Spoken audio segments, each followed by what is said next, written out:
Hello, everybody. I hope you are all having a wonderful day.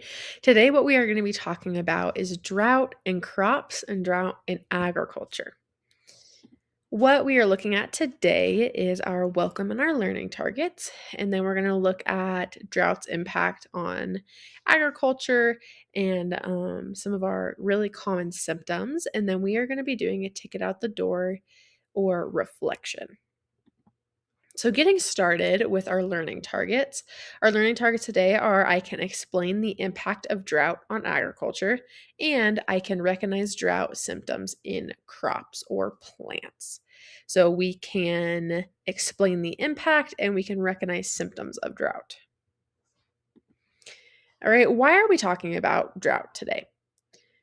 This season, this last winter, we have gotten very, very little snow and precipitation. So our snowpack levels are very low. Colorado relies a lot on spring runoff and snowpack for us to get water. And not only Colorado relies on our water, but our surrounding states like Kansas and Nebraska use Colorado water to water their crops. And since this winter we've gotten very little snow, it is looking like we are going to have a drought heavy summer. So Colorado is very, very dry right now. And so that is why it's more important right now than it has been in previous years.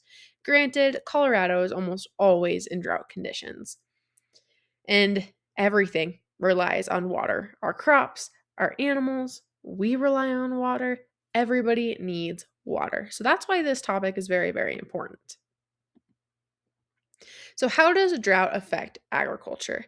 Drought affects agriculture in many ways. One of those ways is a decrease in yield. We'll see a couple of pictures in just a second about some examples of what I mean by that, but it will decrease yield if our plants don't have some of those main things that they need to grow, like water, air, and sunlight.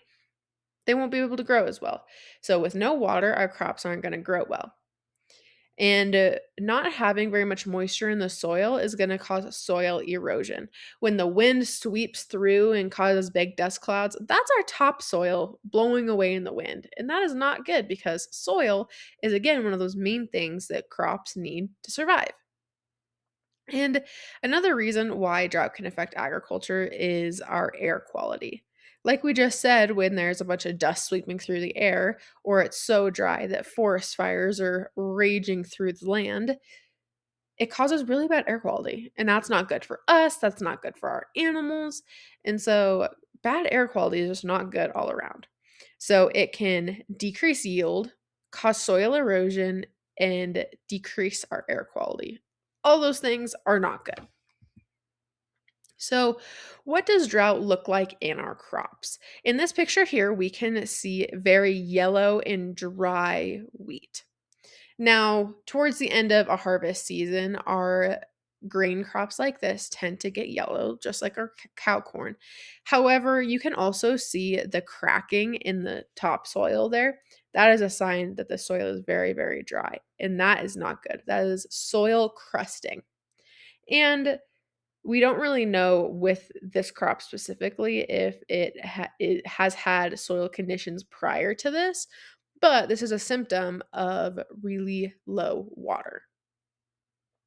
And now this picture is a good representation of an experiment that was done with drought conditions and with well-watered conditions. And we can really see here the example of the decrease in quantity and quality of our crops. The picture on the left is bright green and full, and it's tall, and the leaves are very big. And the one on the right is smaller leaves, it's not as dense, all those kind of things. So drought can cause limited or stunted growth.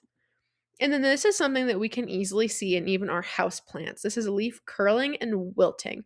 These are tomato plants here, and you can see how those leaves are kind of curling in on themselves. That is a very early sign of drought conditions for crops as well as house plants. All right, so we've talked a little bit about why drought is important right now, drought conditions on our plants. Now we're going to do a little bit of reflection. So, in your notebooks, write the answer to these questions. When have you seen a plant showing symptoms of drought stress? What were those symptoms? And how do you think that this year's drought season will impact Colorado agriculture this season? All right. Thank you guys so much for tuning in, and we will see you back in class again.